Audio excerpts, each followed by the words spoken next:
বাংলাদেশের সাথে ভারতের বন্দি বিনিময় চুক্তি রয়েছে।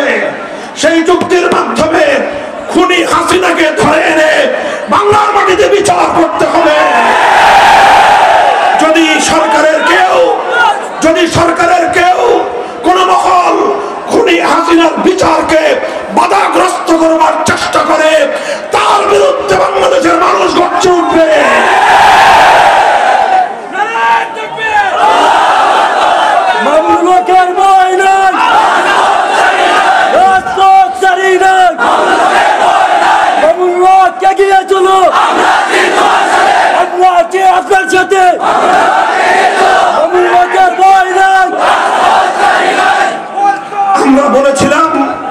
আমরা বলেছিলাম বাংলাদেশে আপনারা স্বাধীনতার রজত জয়ন্তী, সুবর্ণ জয়ন্তী উদযাপন করবেন, এটা আমাদের জাতীয় উৎসব।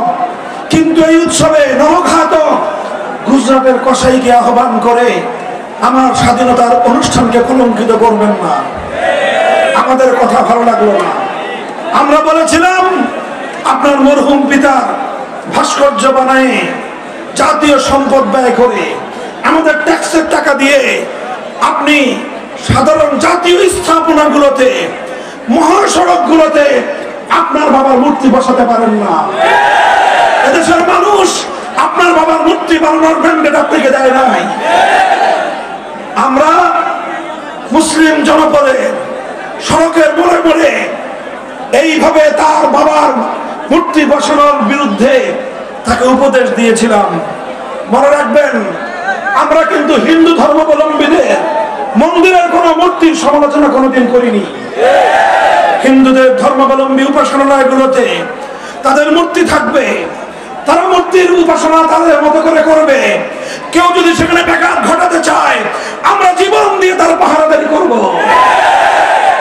কিন্তু মুসলমানদের জাতীয় সম্পদ ব্যয় করে রাস্তার মোড়ে মোড়ে মুসলমানদের গুরুত্বপূর্ণ স্থাপনাগুলোকে বাবার মূর্তি দিয়ে এদেশ থেকে একটা মূর্তির আখড়ায় পরিণত করবেন, আমরা উপদেশ দিয়েছিলাম এটা করেন না, ভালো হবে না। আমার এই কথা আমার ভালো লাগলো না। তিনি আমার বিরুদ্ধে ক্ষিপ্ত হয়ে উঠলেন, জাতীয় সংসদে আমার বিরুদ্ধে বিষোদ্গার করলেন। তার পেটোয়া বাহিনী এবং দেশের মানুষের সম্পদে লালিত গোয়েন্দা বাহিনীর সদস্যদেরকে আমার বিরুদ্ধে ষড়যন্ত্র করবার জন্য লেলিয়ে দিলেন আর আমাদেরকে কারারুদ্ধ করলেন। 3 বছর পর্যন্ত কারান্তরালে আমাকে বন্দী রাখলেন। কি পেয়েছেন আপনি? আপনি মনে করেছিলেন জোর করে এদেশের জনগণের কাঁধের উপর আপনার বাবার মূর্তি বসিয়ে দিবেন। 5ই আগস্ট এদেশের মানুষ প্রত্যক্ষ করেছে, জোর করে মানুষের উপর কোন আদর্শ চাপিয়ে দেওয়া যায় না। আমরা বলেছিলাম ভালো কথা, শুনেন নাই। এখন গোটা বাংলাদেশ থেকে আপনাকে আপনার বাবার নাম সহ উৎখাত করে দিয়েছে। বাংলাদেশে আর আওয়ামী লীগের রাজনীতি চলার কোনো সুযোগ নাই। আওয়ামী লীগের রাজনীতি প্রতিহিংসার রাজনীতি, শেখ হাসিনার রাজনীতি স্বৈরতন্ত্রের রাজনীতি, শেখ হাসিনার রাজনীতি জুলুম শোষণের রাজনীতি, শেখ হাসিনার রাজনীতি ফ্যাসিবাদের রাজনীতি, শেখ হাসিনার রাজনীতি বিভাজনের রাজনীতি, শেখ হাসিনার রাজনীতি বাংলাদেশ থেকে সম্পদ লুটপাট করে পাচার করার রাজনীতি। অন্তর্বর্তীকালীন সরকারকে বলবো, বাংলাদেশের অর্থনৈতিক যে ক্রাইসিস, এই সংকট উত্তরণে পাচার করা সকল টাকাগুলো ফেরত আনার ব্যবস্থা করেন। পাচারকারীদেরকে বিচারের কাঠগড়ায় দাঁড় করিয়ে জনতার সামনে দৃষ্টান্তমূলক বিচার প্রতিষ্ঠা করুন।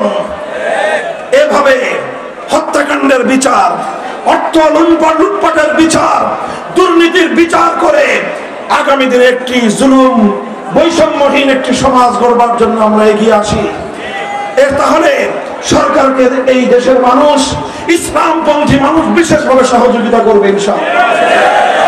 সকল রাজনৈতিক দল, বিএনপি, জামাতে ইসলামী, ইসলামী আন্দোলন বাংলাদেশ, জাতীয় পার্টি, এলডিপি, খেলাফত মজলিস, জমিয়ত উলামা ইসলাম, নিজামে ইসলাম সহ অন্য সকল রাজনৈতিক দলগুলোকে বলবো, রাজনৈতিক মতপার্থক্য যার যার জায়গায় রেখে আসুন সর্বপ্রথম 5ই আগস্টের বিপ্লবকে আমরা মহিমান্বিত করার চেষ্টা করি।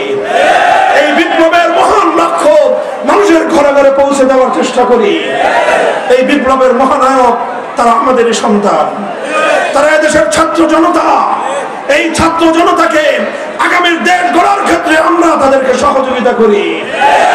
আর সকল প্রয়োজনীয় সংস্কারের পরে অযথা বিলম্ব না করে জনগণের প্রতিনিধিদের হাতে ক্ষমতা হস্তান্তরের মাধ্যমে একটি শক্তিশালী বাংলাদেশ গঠন করার জন্য পথ উন্মুক্ত করে দিতে আমি অন্তর্বর্তীকালীন সরকারের প্রতি আহ্বান জানাই।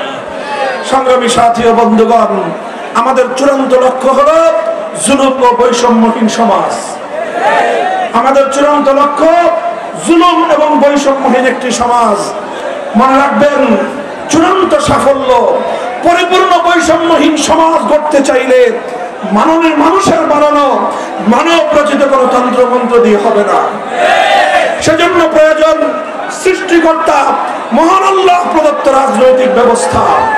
আর আল্লাহ প্রদত্ত রাজনৈতিক ব্যবস্থার নাম হলো আল্লাহর প্রতিনিধিত্ব তথা খেলাফত।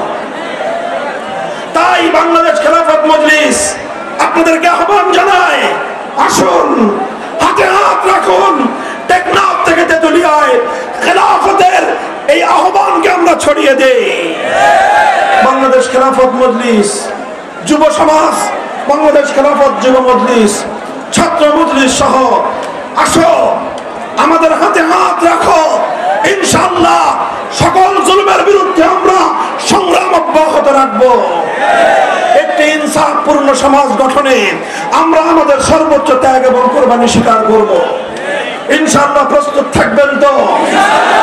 আগামীর সংগ্রামে আমাদের সাথে থাকবেন তো? ইনশাআল্লাহ আপনারা যদি সাথে থাকেন, আল্লাহর সাহায্য আমাদের সাথে থাকবে। আল্লাহর সাহায্য সাথে থাকলে বাংলাদেশকে কেউ ব্যর্থ করতে পারবে না।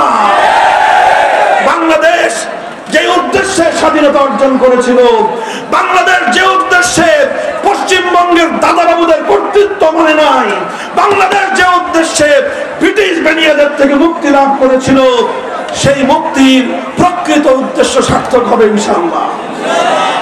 আপনারা আমাদের পাশে থাকবেন তো ইনশাআল্লাহ? আল্লাহ পাক রব্বুল আলামিন আপনাদের সকলকে তৌফিক দান করুন।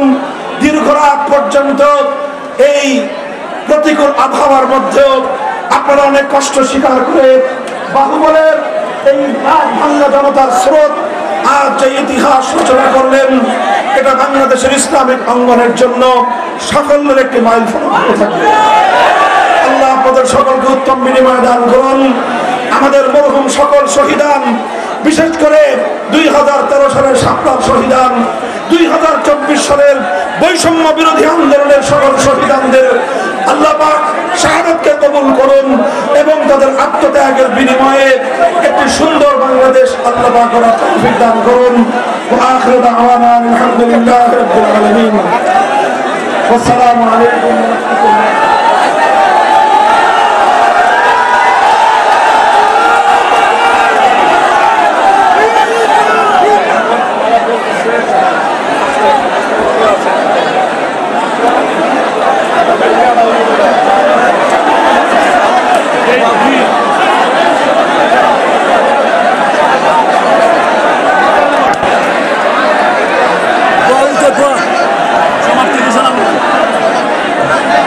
আমি